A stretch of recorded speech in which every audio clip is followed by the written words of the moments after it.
Video ini adalah video penjelasan tentang perdebatan antara saya dengan Ustadz Muhammad Nuruddin kemarin lalu tanggal 9 Oktober di UI. Saya sama sekali tidak mengajukan alasan terkait dengan ini, karena kalau dalam konteks perdebatan sebagai mencari siapa yang menang dan siapa yang kalah, jelas saya kalah telak pada waktu itu, dirujak habis-habisan, terlihat pelanga-pelongo dan lain sebagainya. Video ini justru untuk menjelaskan tentang bagaimana yang sesungguhnya terjadi di sana, bukan untuk mencari alasan tentang kekalahan saya. Karena kalau misalkan dalam konteks debat menang kalah dan tentang kekalahan saya itu sudah diakui, dan jangankan tanpa saya harus mengakui pun sudah terlihat jelas sebenarnya dalam video yang telah beredar. Tapi video ini saya membuatnya adalah untuk membuat semacam rekapan gitu. Pak Nuruddin, saya boleh bertanya sekali aja ya, sekali aja, ini sebagai pembuka, nanti saya ngobrol karena debatnya belum selesai, belum dimulai, tapi saya mau nanya aja dulu sedikit. Tadi Pak Nuruddin itu mengatakan bahwa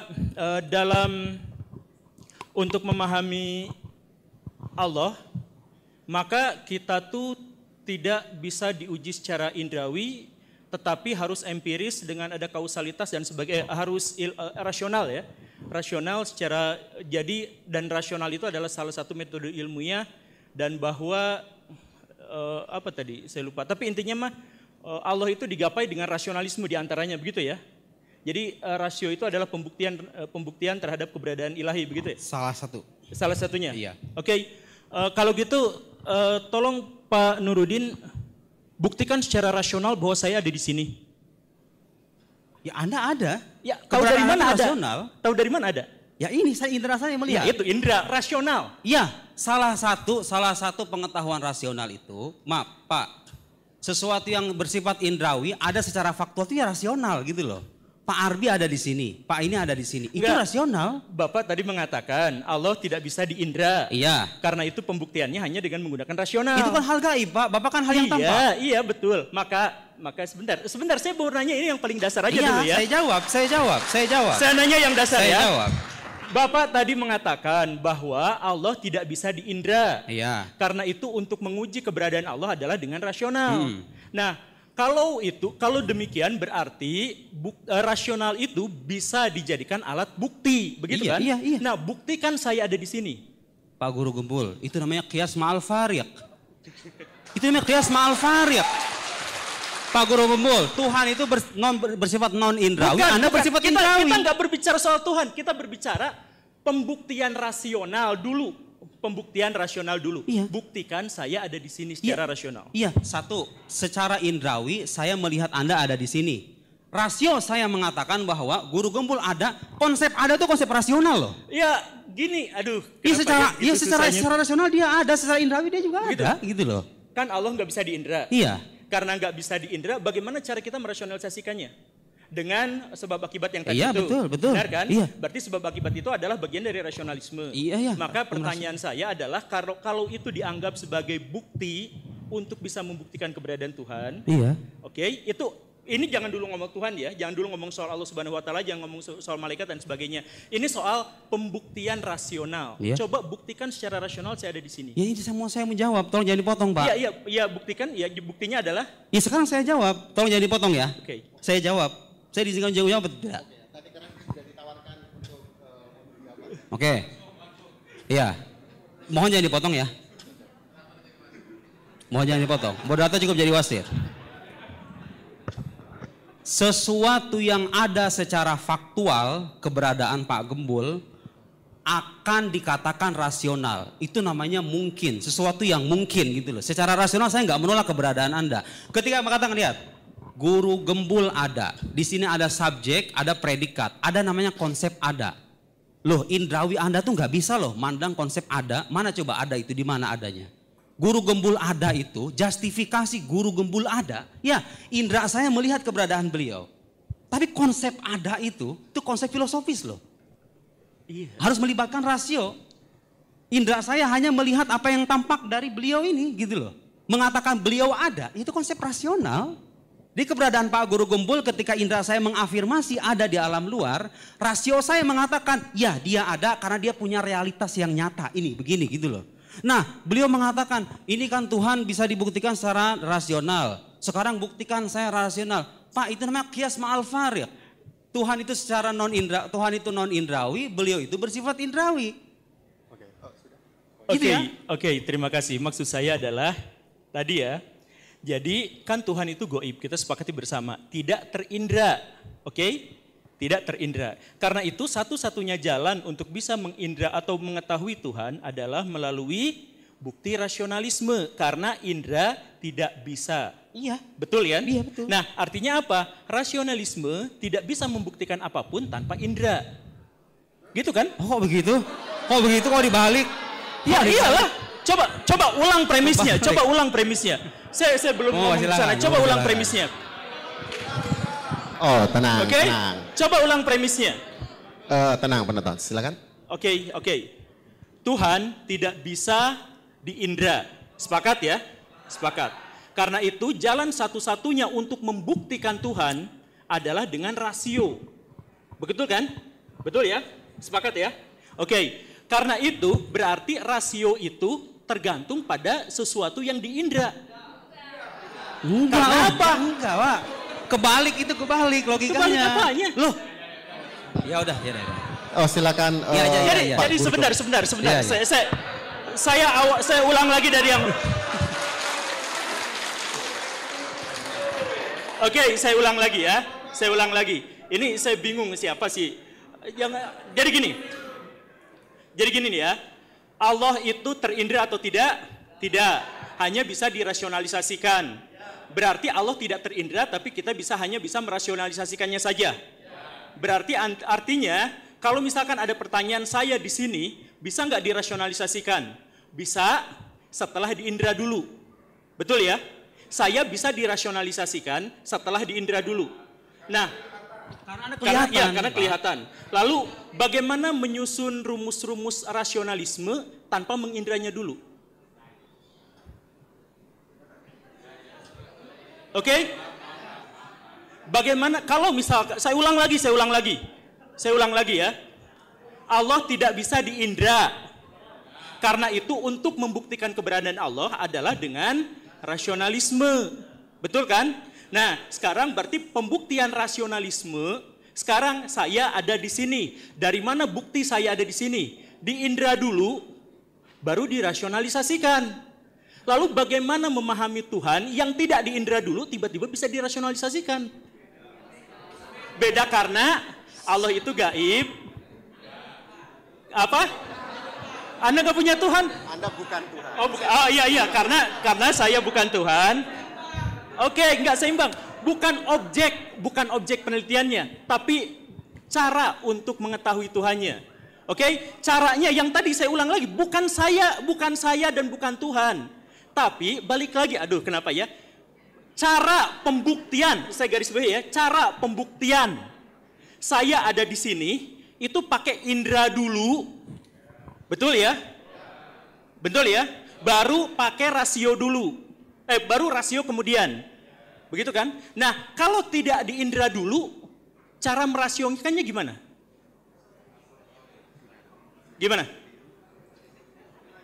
Gimana cara merasiokan sebuah yang belum terindra? Coba ada yang jawab? Apa saya ulang lagi pertanyaannya? Cukup ya? Oke. Coba, ada Ustadz langsung dijawab aja. Langsung dijawab. Coba. Enggak, tadi dulu. Saya mematuhi aturan diskusi. Saya mematuhi aturan diskusi. Presentasi, mohon maaf Pak Guru Gembul, kita diskusi ilmiah. Ya. Referensinya harus ada, argumennya harus jelas gitu loh. Oh gitu ya. Iya harus begitu dong, ya diskusi ilmiah harus begitu. Gak boleh asal ngomong, harus ada referensi dan argumennya. Baik, terima kasih Pak Guru Gembul. Wih, dua-duanya berapi-api ya tadi. Aduh. Tapi saya nggak pakai referensi. Nggak ilmiah saya. Mungkin ada titik ilmiah, ada oke nanti. Oke, selanjutnya ada sesi tanggapan dari masing-masing narasumber. Jadi kurang lebih sebenarnya tadi sudah terjadi bahwasanya dari Pak Nuruddin merespon Guru Gembul dan Pak Guru Gembul merespon Pak Nuruddin. Nah, saya kira kita akan kasih waktu 10 menit untuk saling merespon. Nanti setelah itu ada sesi tanya jawab dengan kawan-kawan peserta 1 termin saja. Oke, jadi ada sesi tanggap dari Pak Nurudin ke Pak Guru Gembul. Ya. Silahkan, 10 menit. Terus saya sangat kecewa pada kesempatan kali ini. Kita berharap ada debat intelektual berbasis pada referensi dan argumentasi, tapi seperti Anda lihat, beliau tidak memaparkan satu referensi pun, baik dari tradisi kesarjanaan Islam maupun tradisi kesarjanaan Barat. Saya belum memaparkan semuanya, hadirin. Tadi saya agak kecewa ketika beliau menyebutkan, itu kan dasarnya teologi. Loh, saya ini baca buku filsafat, sekolah jurusan filsafat 9 tahun. Mohon maaf Pak Guru Gembul, jangan sembarangan mentang-mentang bahasa Arab terus teologi begitu. Enggak. Kitab yang saya kutip itu judulnya, saudara-saudara sekalian, Falsafatuna, filsafat kami. Itu buku filsafat.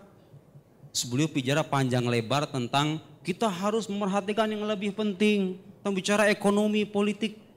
Siapa yang mengingkari sih? Kalau pembicaraan kayak gitu penting, siapa yang mengingkari? Likulli maqam maqal. Setiap makom itu ya ada perkataan yang pas. Kita lagi debat masalah ini, yang gak usah bicara panjang lebar kemana-mana gitu loh. Itulah pentingnya belajar ilmu debat, saudara-saudara sekalian. Biar Anda tahu bagaimana caranya memposisikan mahal niza. Ini namanya mu'allil, ini namanya sa'il, ini klaim, ini bantahan atas klaim. Beliau tidak mengklaim sama sekali apa yang saya paparkan tadi. Hanya bicara panjang lebar ke sana kemari, tidak tanpa menyinggung jantung persoalannya. Saya tadi mengatakan, ini kita lagi bahas akidah Islam itu bisa enggak dibuktikan secara ilmiah. Dari tadi saya ngomong itu, Pak. Jangan dipotong, jangan dipotong. Jangan dipotong. Kita bukan netizen, mohon maaf. Kita lagi belajar di akademisi gitu loh. Tolong kita jaga adab intelektual ya. Nanti ada Bapak sendiri, ada bagiannya. Kemudian beliau bicara tentang Al-Ghazali. Al-Ghazali katanya bertobat dari ilmu kalam. Pak, coba baca langsung bukunya. Perlu nggak saya bacain Al-Munki Minad Dolal?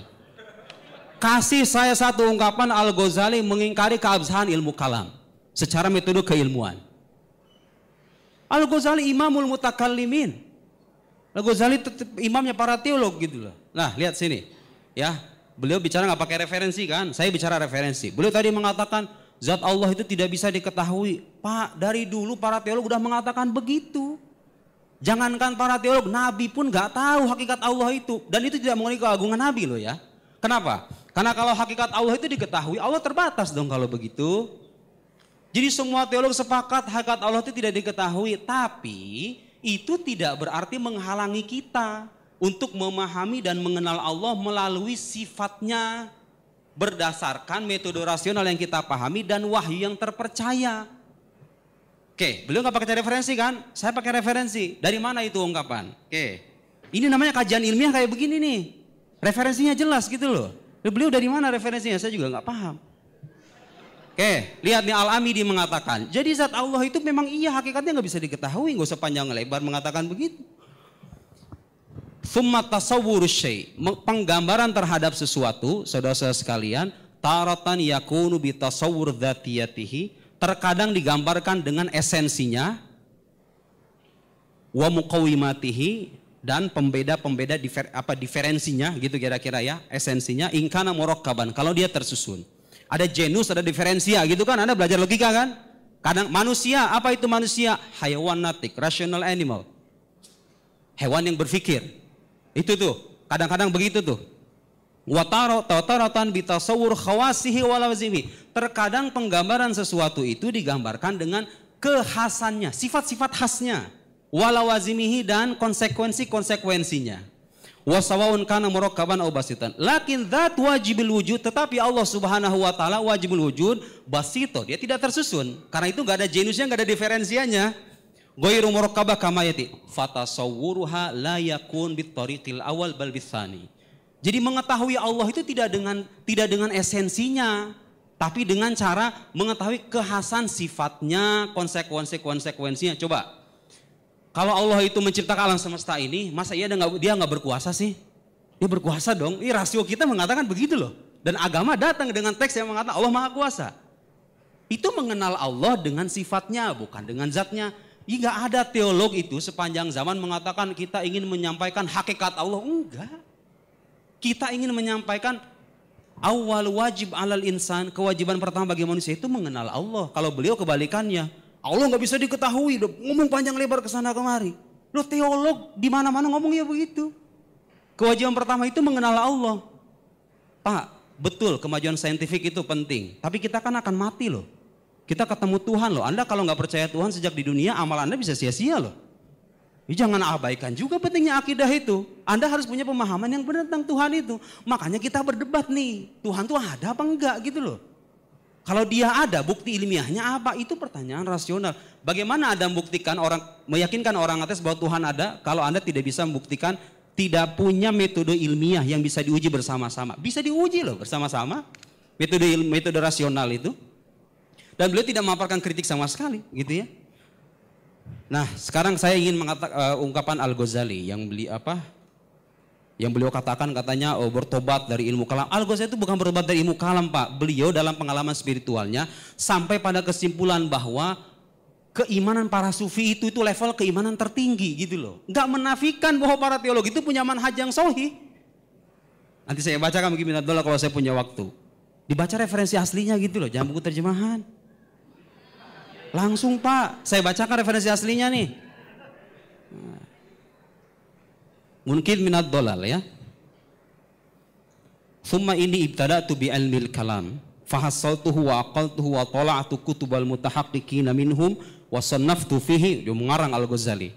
Ma aradtu an usannifa fasadabtuhu ilman wafiyan bimaksudihi. Ayo artinya apa itu Bang Gumbul? Tidak hafal. Iya, makanya jangan bicara akidah kalau belum baca referensinya. Gitu dong, ilmiahnya begitu dong. Di mana-mana kajian ilmiah itu harus baca dulu baru menghukumi. Bukan ngomong dulu data belakangan, kebalik. Kita baca dulu referensinya gitu loh. Jadi beliau mengatakan ilmu kalam itu bisa memenuhi tujuannya, yaitu apa? Hifdz aqidati ahli sunnah, menjaga akidah ahli sunnah. Dan memang itu tujuan kita kok. Kita tidak sedang mengajak Anda untuk memahami hakikat Tuhan. Kita mengajak Anda untuk mengenal Tuhan berdasarkan ala hasab qadr taqwa basyari, ala hasab taqwa basyariah, berdasarkan kemampuan manusia dan referensi-referensi yang bertanggung jawab kesahihannya.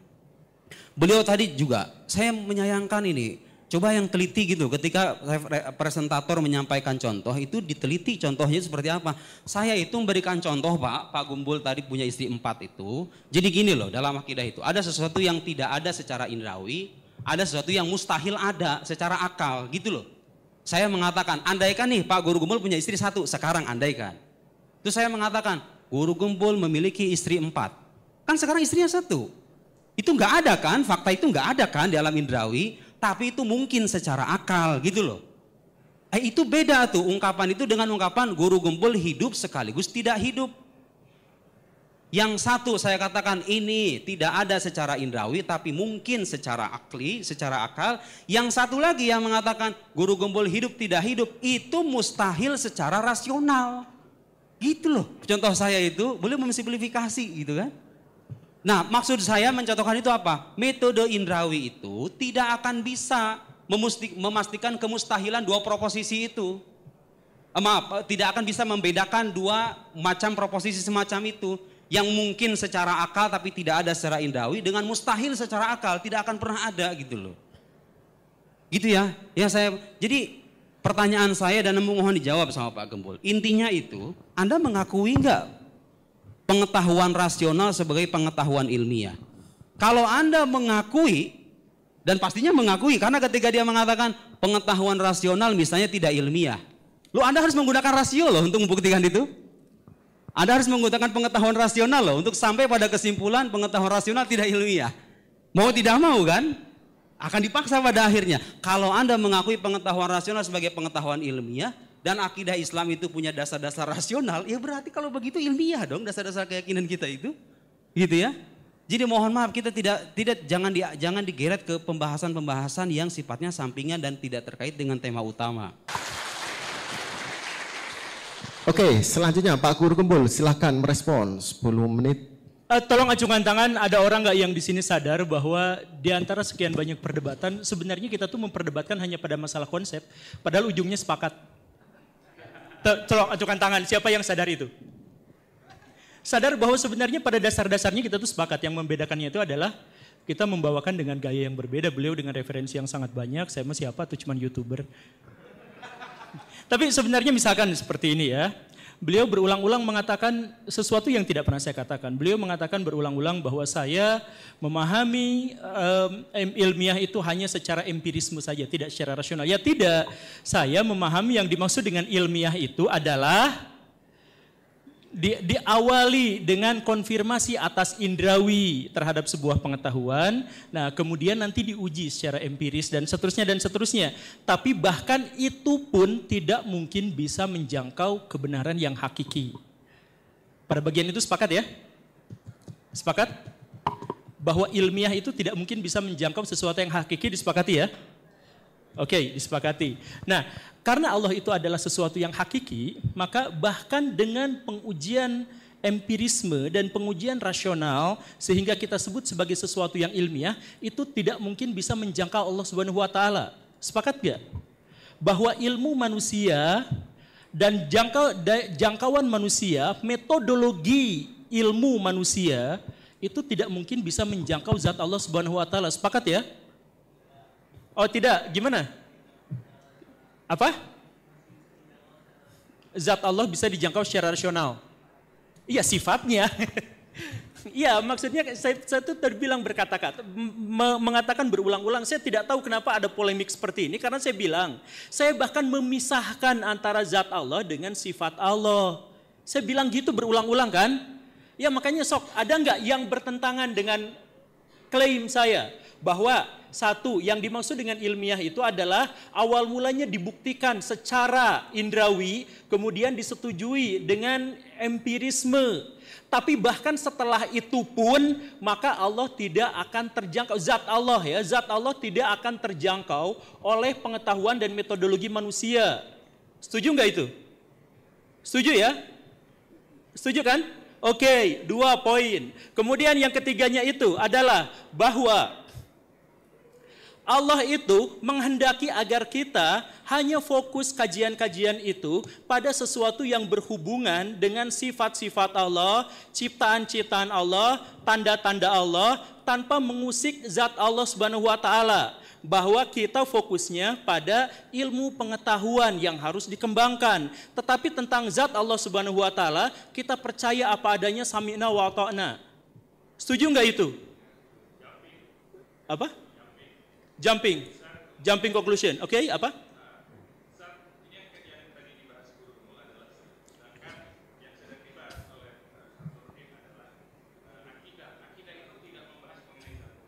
Ya, oke. Terima kasih. Jadi gini, yang saya maksudkan tentang akidah itu adalah terkait dengan Allah Subhanahu wa taala dan perbuatan-perbuatannya. Jadi kita luruskan yang dimaksud dengan akidah versi saya. Itu adalah tentang Allah, tentang zat Allah dan tentang perbuatan-perbuatannya. Versi saya. Ya, ya makanya itu versi saya. Oke, tenang. Oh, tenang dulu, tenang. Oke, makanya saya silahkan. Ada yang nggak setuju nggak? Kan tadi itu jumping. Oke, kemudian saya katakan, saya jelaskan, saya eksplanasikan bahwa yang saya pahami tentang akidah itu adalah tentang zat Allah dan perbuatan-perbuatannya. Sehingga apapun yang saya katakan tadi tentang akidah itu adalah menyangkut masalah-masalah seperti itu. Nah, versi saya, oke, ada nggak yang tidak setuju dengan itu? Oke? Akang silahkan Kang.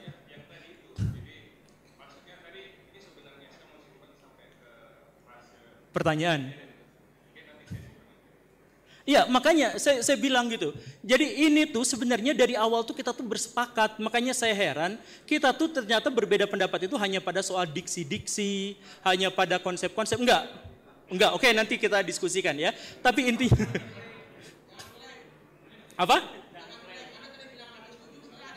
Saya nggak mengklaim setuju, saya tanya ada nggak yang nggak setuju gitu. Oh nggak setuju. Oke, tidak setuju pada bagian mana? Saya misalkan mengatakan sekali lagi ya, bahwa zat Allah Subhanahu wa taala tidak bisa dipahami dan diketahui bahkan oleh metodologi ilmiah. Itu bagian mana yang tidak setujunya? Metode ilmiah itu adalah metode pembuktian rasional dan empirisme. Coba buka Google aja. Enggak, saya nggak pakai referensi. Saya pernah menjelaskan bahwa ya makanya silahkan aja konfirmasi langsung aja. Aduh maaf. Silahkan sekarang konfirmasi, silahkan buka apa yang dimaksud dengan metodologi ilmiah. Kan saya bilang, saya tidak mengklaim kebenaran, saya bahkan tidak mengklaim otoritas keilmuan. Tidak seperti Ustadz tadi itu, saya bilang sejak awal. Silahkan konfirmasi ke akang-akang, ke teteh-teteh. Kalau tidak bisa silahkan langsung googling. Nah itu ada yang googling silahkan. Apakah metodologi ilmiah itu artinya adalah pembuktian secara empirisme dan rasional atau tidak? Silahkan googling. Coba cek aja langsung, karena saya gak pernah bawa otoritas dalam hal ini. Saya ngajak diskusi secara terbuka. Bukan mengajak orang untuk ini otoritasnya dari sini. Enggak. Saya mau bukan siapa-siapa. Oke, ada yang mau membantah dengan yang tadi?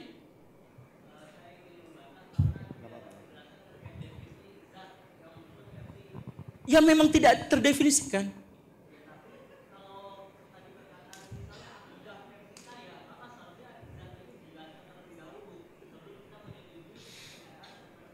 Bagus. Saya menjelaskan sejak awal misalkan ya, ketika saya mengutip pernyataan Imam Malik bahwa Allah istiwa misalkan, saya di situ menegaskan pernyataan Imam Malik bahwa jangan bertanya soal bagaimana. Itu kan pasti tentang zatnya. Saya nggak mungkin itu berbicara tentang ciptaan dan lain sebagainya.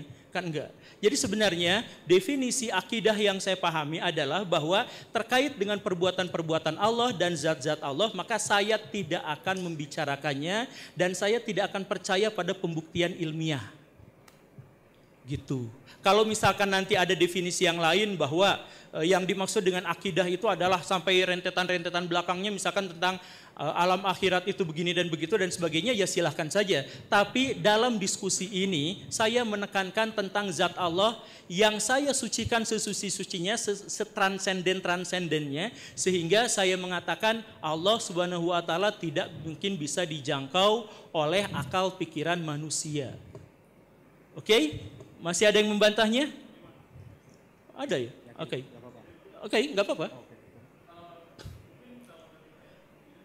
Iya. Kedengaran kok. Oh iya.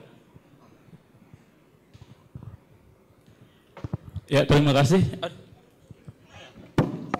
Jadi kalau menurut saya mungkin Pak Guru memang betul kata Pak Nurudin ya, bahwa kita di sini harus memberikan rujukan dari apa yang kita bahas, karena kita harus melakukan definisi secara jelas dulu apa yang kita bahas dari objeknya, kemudian baru kita bisa membahas detailnya secara terperinci. Kenapa? Karena yang pertama tadi misalkan Pak Guru ketika bilang Imam Malik tidak pernah membantah terkait Tuhan tidak bisa dijangkau. Imam Ahmad juga sama mengatakan bahwa Tuhan juga tidak bisa dijangkau karena beliau mengatakan bahwa Al-Quran adalah firman Allah, kan begitu ya. Imam Malik berkata jangan bertanya. Oke, Imam Malik bertanya jangan bertanya. Terus kemudian Imam Ahmad juga menolak ketika ditanya Al-Quran adalah firman Allah. Cuman masalahnya di sini Pak Guru sepertinya melakukan logical fallacy, cherry picking. Kenapa? Karena pernyataan-pernyataan Pak Guru terkait hal tersebut itu belum tentu keyakinan Imam Ahmad, keyakinan Imam Malik itu sama dengan keyakinan Pak Guru ketika Pak Guru mengutip beliau. Jadi misalkan Pak Guru tadi mengatakan bahwa Tuhan tidak bisa dijangkau atau tidak boleh bertanya tentang zat Tuhan, misalkan seperti itu. Nah, apakah Imam Malik ketika mengatakan seperti itu, sebelumnya secara definisi, secara akidah, secara beliau keilmuan dari sisi ilmiahnya, atau dari sisi beliau mengakui diri sebagai seorang muslim, itu sama dengan pemikiran Pak Guru ketika Pak Guru mengatakan hal yang sama. Karena apa tadi? Karena misalkan Pak Guru juga mengatakan tadi di kitabnya Imam Al-Ghazali. Saya baca kitab Tahafut Al-Falasifah itu yang membahas tentang para saintis, karena zaman dulu kan saintis disebut dengan filsafat naturalis kan. Nah, di dalam kitab tersebut filsafat Tahafut Al-Falasifah itu beliau juga menggunakan ilmu kalam ya kan. Terus kemudian juga di dalam kitab Al-Munqidh minad Dhalal, Pak Guru kan bilang bahwa Imam Al-Ghazali itu tobat dari ilmu kalam, padahal tidak sama sekali. Di dalam Tahafut Al-Falasifah beliau sangat menggunakan ilmu kalam. Kemudian di dalam kitab beliau yang kedua juga di Al-Iqtisad fil I'tiqad, nah itu juga beliau menggunakan ilmu kalam yang secara fundamental dilakukan agar itu bisa membuat bantahan dan bukti yang paling bagus secara ilmiah. Satu lagi Pak, sedikit Pak. Iya. Satu lagi sedikit aja. Nah, yang tadi beliau bilang bahwa Imam Al-Ghazali bertobat dalam kitab Al-Munqidh min ad-Dhalal, beliau bukan bertobat dari ilmu kalam, bukan sama sekali bertobat, tapi beliau mengatakan bahwa yang namanya ilmu kalam itu hanya bisa digunakan untuk berbantah-bantahan secara logis. Tapi untuk mencapai kebenaran hakiki, beliau itu menggunakan kitab tasawuf, makanya beliau mengasingkan diri ketika beliau jadi rektor waktu itu kan. Nah, begitu Pak yang saya maksud itu. Terima kasih. Iya, jadi sama kan sebenarnya? Beda Pak. Jadi beliau mengatakan bahwa Al-Ghazali menganggap bahwa ilmu kalam itu tidak bisa menjangkau pada sesuatu yang berhubungan dengan Allah sehingga beliau memilih tasawuf. Jadi gimana? Ulang, kasih lagi mic-nya. Oke. Jadi gini Pak, di dalam Islam itu kan ada yang namanya Kok saya yang debat jadinya Pak? Enggak, ini meluruskan perspektif. Karena dari narasumbernya tadi ya. Enggak, oke, baik. Jadi di dalam kitab Islam, di dalam Islam itu kan ada yang namanya hukum jurisprudensi ya, atau fikih. Nah, di dalam fikih kita tuh nggak ngurusin tentang dosa, tentang pahala, tentang surga, tentang neraka, itu enggak. Fikih itu membahas tentang tata cara bagaimana kita sholat dan lain sebagainya. Nah, Imam Al-Ghazali pun beliau adalah orang yang ahli dalam ibadah kan, atau dalam fikih, yang beliau juga bikin kitab yang namanya Al-Bidayah wa Nihayah, Al-Bidayatul Hidayah gitu.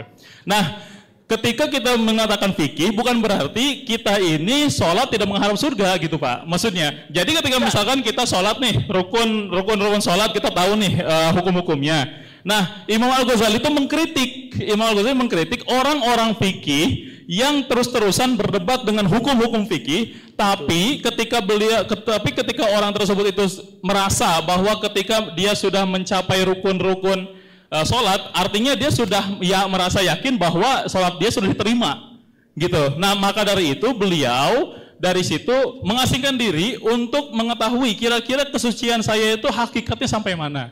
Jadi ada bedanya Pak antara beliau itu tadi ketika mengatakan ilmu kalam itu tidak bisa mencapai kebenaran hakiki, tapi beliau itu bukan berarti menegasikan kebenaran hakiki itu bisa dicapai oleh ilmu kalam. Itu beda. Dari mana? Bukan berarti itu tahu dari mana? Ya itu dari rumusan Imam Al-Ghazali Pak. Jadi iya. Okay. Makanya saya bilang jadi, tolong bawa referensi gitu. Ya, biar kita tahu dalil teksnya gitu Pak. Terima kasih banyak. Ya oke lah. Tapi balik lagi lah. Apa? Ya oke. Terakhir ya. Oke. Sekali lagi ya. Ini saya juga heran kenapa bisa menjadi seperti ini. Saya pikir ini adalah sesuatu yang sudah umum kita ketahui. Saya tidak mau kesana kesini seperti yang tadi ditudingkan. Saya tetap balik lagi pada judul awal. Apakah Allah Subhanahu Wa Taala itu bisa dijangkau oleh akal pikiran manusia? Apakah bisa diuji secara ilmiah? Saya mengatakan tidak. Gitu kan? Nah, ya itu dasarnya itu. Kalau misalkan nanti ada turunan-turunan perdebatan sekitar apakah akidah yang dimaksud itu menyangkut begini dan begitu, saya jelaskan di awal, definisi akidah yang saya pahami adalah begitu. Jadi klaim saya bahwa Allah Subhanahu Wa Taala Maha Suci dari pendekatan rasional dan pendekatan ilmiah. Sehingga Allah Subhanahu Wa Taala didekatinya tidak dengan metodologi ilmiah. Hah? Oke. Atau gini, kelihatannya sudah cukup panjang. Kita masuk ke sesi tanya jawab. Saya nggak boleh jawab ya. Oh enggak. Ini kan tadi karena sudah akan terkumpul juga kan pertanyaan tadi kan. Oke. Baik, kita ada di penghujung acara, tapi akan sebaiknya kami beri kesempatan untuk memberikan closing statement. Maksimal 2 menit untuk apa yang bisa dirangkum dari masing-masing narasumber. Pertama kepada Pak Guru Gembul kami persilakan. Baik, terima kasih. Kenapa pada akhirnya saya dikatakan bahwa selalu mengatakan bahwa rasional itu tidak ilmiah. Saya tidak mengatakan seperti itu. Saya bilang rasional itu belum ilmiah. Karena untuk menjadi ilmiah, maka dia harus menggunakan studi empirisme dan rasionalisme secara bersamaan, baru itu nanti disebutnya sebagai ilmiah. Kan gitu ya. Karena apa? Karena seperti yang saya jelaskan tadi di awal, bahkan ada pertanyaan yang belum juga terjawab sebenarnya, kita sulit sekali untuk bisa mencapai sesuatu yang rasional tanpa indrawi kita. Jadi harus ada rasionalnya dan harus ada indrawinya untuk bisa memahami secara ilmiah. Tetapi terkait dengan zat Allah dan hal yang semacam itu, maka itu harus didekatkan dengan wahyu ilahi. Sesederhananya sebenarnya seperti itu. Makanya saya bilang di awal itu bahwa saya benar-benar terkejut ketika misalkan acaranya berbentuk seperti ini dan Ustadz Nuruddin begitu berapi-api untuk ini, karena saya tidak berpikir untuk sama sekali membicarakan masalah-masalah seperti ini, karena saya tidak berbicara tentang masalah-masalah teologis, atau maksudnya bukan membicarakan masalah-masalah teologis, saya tidak terbiasa untuk membicarakan masalah-masalah Tuhan. Jadi saya biasa untuk menghentikan diskusi itu pada urusan-urusan yang urusan ketuhanan. Saya akan berhenti di situ. Saya akan berbicara pada hal-hal yang selain itu. Nah, jadi kalau misalkan tadi ada begitu banyak pertanyaan tentang saya dan kemudian ada yang meragukan tentang saya dan sebagainya, oke, saya terima itu. Tapi satu hal yang ingin saya tekankan adalah bahwa saya ingin sekuat-kuatnya mensucikan Allah Subhanahu wa taala dari berbagai upaya penalaran manusia yang sangat terbatas dan sangat tidak absolut itu untuk bisa memahamkan pada sesuatu yang sangat absolut. Karena saya sejak awal sudah menekankan hal-hal yang semacam itu, maka diskusi-diskusi ini sejak awal sudah saya remehkan.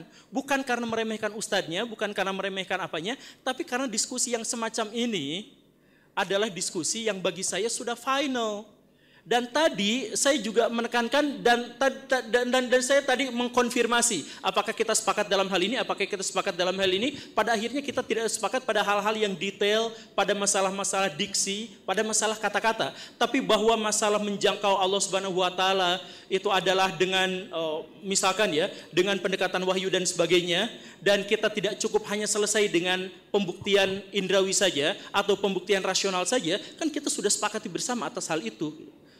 Jadi saya selalu menekankan pada kita semua, ayo kita misalkan berpikir hal-hal yang sangat rasional, hal-hal yang sangat empiris, hal-hal yang sangat ilmiah, tapi itu semua terkait pada hal-hal yang bersifat duniawi. Dan pada hal-hal yang bersifat akhirat atau misalkan Allah Subhanahu wa taala, saya berhenti pada iman saja.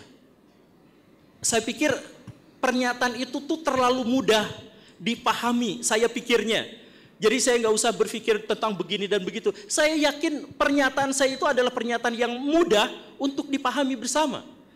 Makanya ada dialog yang seperti ini dengan yang sebesar ini, saya benar-benar, sejak awal saya katakan benar-benar heran. Sekali lagi, kalau misalkan saya mengatakan bahwa pembuktian rasional saja itu tidak mungkin mendekatkan diri kepada Allah Subhanahu wa taala, dan pendekatan empiris saja tidak bisa juga seperti itu, karena pendekatan ilmiah tidak bisa. Bahkan ketika mereka digabungkan keduanya pun mereka tidak bisa mendekati Allah Subhanahu wa taala. Begitu kan? Terima kasih. Tepuk tangan dulu Guru Gembul. Selanjutnya pada Pak Nuruddin, 3 menit kami persilakan.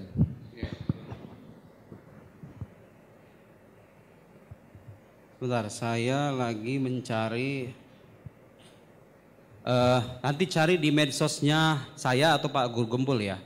Beliau itu meremehkan tema diskusi ini. Tapi Bapak tahu nggak? Yang nantangin duluan tuh beliau loh. Anda tahu itu kan? Oh, semuanya tahu. Saksi semuanya. Kok bisa dalam pikiran saya, kok bisa orang nantangin tapi nggak datang dengan argumen dan referensi gitu loh. Ya mohon maaf gitu loh. Anda kan yang menantang saya. Ayo, baraya, saya tantang semuanya. Bagaimana cara mengilmiahkan Allah? Setahu saya ulama Sunni dan Syiah, saya paparkan tuh Sunni Syiah semuanya mengatakan Tuhan itu bisa dibuktikan secara rasional. Itu buktinya ilmiah. Saya jelaskan ilmu itu apa, ilmiah itu apa, landasannya apa, referensinya apa, yang timur, yang barat, yang Sunni, yang Syiah. Kok bisa beliau orang nantangin saya, nantangin baraya semuanya itu? Tapi beliau ketika datang dengan cara meremehkan semacam itu. Pertanyaan saya, apakah itu sikap seorang ilmiah, seorang ilmuwan? Apakah itu seorang akademisi? Apakah itu layak kita respon sebetulnya? Tidak layak, tapi mohon maaf karena beliau punya banyak pengikut ya, saya harus merespon. Ini akan disaksikan oleh para pengikutnya. Amina man amin wa jahida man jahid. Yang mau percaya, yang mau ingkari silakan. Ahlan wa sahlan. In alaina illal balagh. Khalas. Ya, saya menyampaikan terserah. Tapi saya ingin mengutip satu ungkapan. Lihat terjemahannya ya, Pak Guru Gembul nanti. Idza tahaddasal insan fi ghairi fannihi ya'ti bil ajaib wal gharaib wasyududat wal afkar al munharifah. Saya nggak akan terjemahkan, tapi Anda ketawa, ya itulah begitu. Mohon maaf semuanya kepada para netizen, kepada para YouTuber, kalau bicara sesuatu jangan bicara sebelum Anda membaca. Ya, bicara sesuatu berdasarkan kapasitas Anda. Saya ingatkan dengan ayat Al-Qur'an, wala taqfu ma laisa laka bihi ilm. Innas sam'a wal basar wal fuad kullu ulaika kana anhu mas'ula. Jangan ikuti apa yang kalian nggak tahu. Jangan ngomong kalau nggak tahu.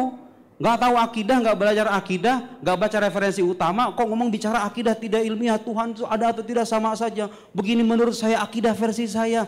Ya salam. Betapa nikmatnya netizen zaman sekarang ya. Terus apa kabar yang kuliahan tahun-tahun itu? Sampai bertunggus lumus. Mohon maaf Bapak, saya di Al-Azhar itu nulis tesis hanya sebagian bait dari kitab ini saja, yang tipis ini saja. Tahu nggak berapa halaman? 900 halaman Pak. 900 halaman bahas hanya sebagian manuskrip dari Jawharat Tauhid ini saja. Tidak ada orang mengatakan akidah tidak ilmiah. Saya membayangkan ini seorang pembaharu abad 21 gitu loh. Ya salam, ternyata yang kita saksikan hanyalah asumsi dan pendapat pribadi saja. Mudah-mudahan ini sudah menjelaskan bagi semuanya. Saya tidak memaksa Anda untuk mempercayai apa yang saya tahu, tapi mari kita jaga akal sehat kita untuk tidak terpengaruh dengan pikiran-pikiran yang tidak rasional. Sekian, wassalamualaikum warahmatullahi wabarakatuh.